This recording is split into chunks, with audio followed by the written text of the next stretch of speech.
ತಮಿಳುನಾಡಿನ ರಾಜಕೀಯ ಈಗ ಸಣ್ಣ ಮಟ್ಟಿನ ಗೊಂದಲ ಅಲ್ಲ, ದೊಡ್ಡ ಮಟ್ಟದ ಪವರ್ ಗೇಮ್ ಆಗಿ ಮಾರ್ಪಾಡಾಗ್ತಿದೆ. ಹೊಸದಾಗಿ ಮುಖ್ಯಮಂತ್ರಿಯಾಗಿ ಅಧಿಕಾರ ಹಿಡಿದಿರುವ ಜೋಸೆಫ್ ವಿಜಯ್ ಅವರ ತಮಿಳಗ ವೆಟ್ರಿ ಕಳಗಂ ಸರ್ಕಾರ ಇನ್ನೂ ಸರಿಯಾಗಿ ಕುಳಿತುಕೊಳ್ಳೋದಕ್ಕೂ ಮುಂಚೆಯೇ ಮೈತ್ರಿ ರಾಜಕೀಯದ ಬಿಸಿ ಅನುಭವಿಸಲು ಶುರು ಮಾಡಿದೆ. ಜನರು ಡಿಎಂಕೆ ಮತ್ತು ಎಐಎಡಿಎಂಕೆ ಎರಡೂ ದೊಡ್ಡ ಪಕ್ಷಗಳ ವಿರುದ್ಧ ಬೇಸರಗೊಂಡು ಪರ್ಯಾಯ ಶಕ್ತಿಯಾಗಿ ವಿಜಯ್ ಅವರನ್ನ ಮೇಲಕ್ಕೆತ್ತಿದ್ರು. ಸಿನಿಮಾ ಇಮೇಜ್, ಯುವಜನರ ಬೆಂಬಲ, ಭ್ರಷ್ಟಾಚಾರ ವಿರೋಧಿ ಮಾತುಗಳು ಮತ್ತು ಹೊಸ ರಾಜಕೀಯ ಅನ್ನೋ ಭರವಸೆಯ ಮೇಲೆ ಟಿವಿಕೆ ಪಕ್ಷ ಅತೀ ದೊಡ್ಡ ಪಕ್ಷವಾಗಿ ಹೊರಹೊಮ್ಮಿತು. ಆದ್ರೆ ಬಹುಮತಕ್ಕೆ ಬೇಕಾದ ಸಂಖ್ಯೆಯನ್ನ ತಲುಪಲಿಲ್ಲ. ಅದೇ ಈಗ ವಿಜಯ್ ಅವರಿಗೆ ದೊಡ್ಡ ತಲೆನೋವಾಗಿ ಬದಲಾಗ್ತದೆ. ಸರ್ಕಾರ ರಚನೆಗೆ ಕಾಂಗ್ರೆಸ್, ಸಿಪಿಐಎಂ, ವಿಸಿಕೆ, ಐಯುಎಂಎಲ್ ಸೇರಿದಂತೆ ಹಲವು ಪಕ್ಷಗಳು ಹೊರಗಿನಿಂದ ಬೆಂಬಲ ಕೊಟ್ಟವು. ಅಂದ್ರೆ ಈ ಸರ್ಕಾರ ನೇರ ಬಹುಮತದ ಮೇಲೆ ನಿಂತಿಲ್ಲ, ನಂಬಿಕೆಯ ಆಧಾರದ ಮೇಲೆ ನಿಂತಿದೆ. ಇದೇ ಕಾರಣಕ್ಕೆ ಈಗ ಪ್ರತಿಯೊಂದು ಸಣ್ಣ ನಿರ್ಧಾರವೂ ದೊಡ್ಡ ರಾಜಕೀಯ ಸ್ಫೋಟಕ್ಕೆ ಕಾರಣವಾಗುವ ಪರಿಸ್ಥಿತಿ ಬಂದಿದೆ.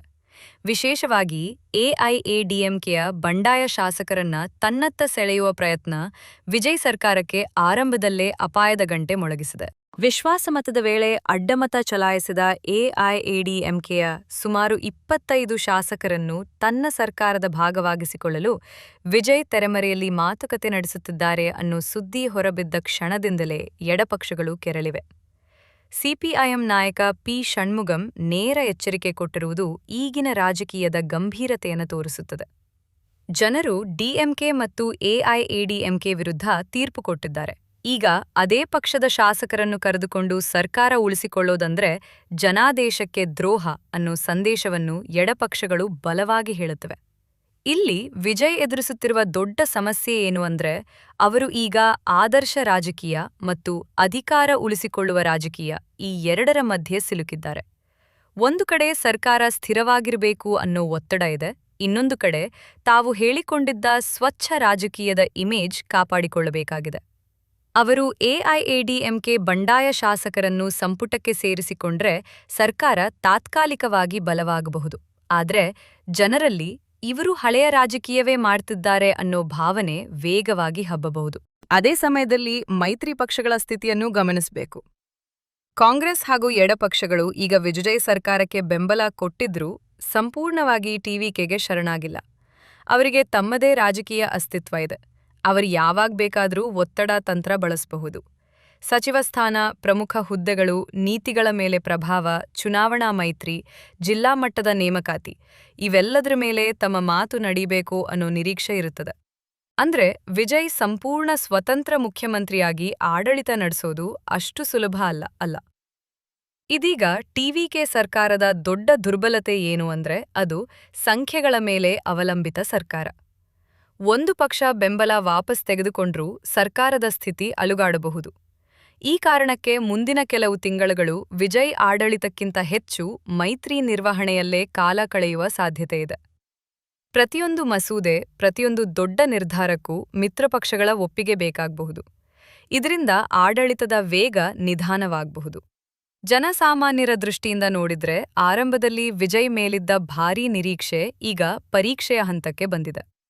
ಜನರು ಅವರನ್ನ ಸಿನಿಮಾ ಹೀರೋ ಆಗಿ ಅಲ್ಲ, ಆಡಳಿತಗಾರನಾಗಿ ನೋಡಲು ಶುರು ಮಾಡಿದ್ದಾರೆ. ಬೆಲೆ ಏರಿಕೆ, ಉದ್ಯೋಗ, ವಿದ್ಯುತ್, ನೀರು, ಹೂಡಿಕೆ, ಕೈಗಾರಿಕೆ, ಕಾನೂನು ಸುವ್ಯವಸ್ಥೆ ಇವೆಲ್ಲದರ ಮೇಲೆ ಸರ್ಕಾರ ವೇಗವಾಗಿ ಕೆಲಸ ಮಾಡಬೇಕು ಅನ್ನೋ ಒತ್ತಡ ಹೆಚ್ಚಾಗುತ್ತೆ. ಆದರೆ ಪ್ರತಿದಿನವೂ ಮೈತ್ರಿ ರಾಜಕೀಯದ ಲೆಕ್ಕಾಚಾರದಲ್ಲಿ ಸಿಲುಕಿದ್ರೆ ಅಭಿವೃದ್ಧಿ ಕೆಲಸಗಳು ಹಿಂದೆ ಬೀಳುವ ಅಪಾಯ ಇದೆ. ವಿಜಯ್ ಸರ್ಕಾರ ಎಷ್ಟು ಸುರಕ್ಷಿತ ಅನ್ನೋದನ್ನ ನೋಡಿದ್ರೆ ತಕ್ಷಣ ಬೀಳುವ ಸ್ಥಿತಿ ಕಾಣಿಸುತ್ತಿಲ್ಲ. ಯಾಕಂದ್ರೆ ಈಗಿನ ಪರಿಸ್ಥಿತಿಯಲ್ಲಿ ಮತ್ತೊಂದು ಚುನಾವಣೆ ಯಾರಿಗೂ ಬೇಕಿಲ್ಲ.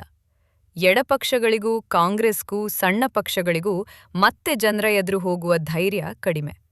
ಅದೇ ಕಾರಣಕ್ಕೆ ಅವರು ತಕ್ಷಣ ಸರ್ಕಾರ ಕೆಡವುವ ಸಾಧ್ಯತೆ ಕಡಿಮೆ. ಆದ್ರೆ ಹೊರಗಿನಿಂದ ಬೆಂಬಲ ಅನ್ನೋದು ಯಾವಾಗ್ಲೂ ಒತ್ತಡದ ಆಯುಧ. ಸರ್ಕಾರದ ಮೇಲೆ ಹಿಡಿತ ಇರಿಸಿಕೊಳ್ಳಲು ಮಿತ್ರ ಪಕ್ಷಗಳು ಇದನ್ನೇ ಬಳಸುತ್ತವೆ. ಮುಂದಿನ ದಿನಗಳಲ್ಲಿ ವಿಜಯ್ ಬಹಳ ಎಚ್ಚರಿಕೆಯಿಂದ ನಡೆದುಕೊಳ್ಳಬೇಕು. ಅವರು ಎಐಎಡಿಎಂಕೆ ಬಂಡಾಯ ಶಾಸಕರನ್ನ ಸಂಪೂರ್ಣವಾಗಿ ಒಳಗೆಳೆದುಕೊಂಡ್ರೆ ಮೈತ್ರಿ ಪಕ್ಷಗಳ ವಿಶ್ವಾಸ ಕಳೆದುಕೊಳ್ಳಬಹುದು. ಒಳಗೆಳೆಯದೇ ಇದ್ರೆ ಸರ್ಕಾರದ ಸಂಖ್ಯಾಬಲ ದುರ್ಬಲವಾಗಬಹುದು. ಇದೇ ಈಗಿನ ದೊಡ್ಡ ರಾಜಕೀಯ ಪೇಚು. ಒಂದು ಕಡೆ ಅಧಿಕಾರ ಉಳಿಸ್ಕೊಳ್ಬೇಕು, ಇನ್ನೊಂದು ಕಡೆ ಸ್ವಚ್ಛ ಇಮೇಜ್ ಕಾಪಾಡ್ಕೊಳ್ಬೇಕು. ಒಟ್ಟಾರೆ ನೋಡಿದ್ರೆ ವಿಜಯ್ ಸರ್ಕಾರದ ಭವಿಷ್ಯ ಸಂಪೂರ್ಣವಾಗಿ ಮೈತ್ರಿ ಸಮತೋಲನ ಮೇಲೆ ನಿಂತಿದೆ. ಜನಪ್ರಿಯತೆ ಮಾತ್ರ ಸರ್ಕಾರ ಉಳಿಸೋದಿಲ್ಲ, ಸಂಖ್ಯಾಬಲ ಮತ್ತು ರಾಜಕೀಯ ಅನುಭವ ಕೂಡ ಬೇಕಾಗುತ್ತೆ ಅನ್ನೋದನ್ನ ಈಗ ವಿಜಯ್ ನೇರವಾಗಿ ಅನುಭವಿಸ್ತಿದ್ದಾರೆ. ಸಿನಿಮಾ ಲೋಕದಲ್ಲಿ ಒಬ್ಬ ಹೀರೋ ಒಬ್ಬನೇ ಸಾಕಾಗ್ಬೋದು, ಆದ್ರೆ ರಾಜಕೀಯದಲ್ಲಿ ಪ್ರತಿಯೊಬ್ಬ ಮಿತ್ರಪಕ್ಷವೂ ತಮ್ಮದೇ ಕಥೆಯ ಹೀರೋ ಆಗಿರ್ತಾರೆ. ಅವರನ್ನ ಸಮಾಧಾನಪಡಿಸದೆ ಆಡಳಿತ ನಡೆಸೋದು ತುಂಬಾ ಕಷ್ಟ. ಮುಂದಿನ 6 ತಿಂಗಳುಗಳಿಂದ 1 ವರ್ಷದವರೆಗೂ ವಿಜಯ್ ಈ ಸಂಕಷ್ಟವನ್ನ ಹೇಗೆ ನಿಭಾಯಿಸ್ತಾರೆ ಅನ್ನೋದ್ರ ಮೇಲೆ ಅವರ ರಾಜಕೀಯ ಭವಿಷ್ಯ ನಿಂತಿದೆ.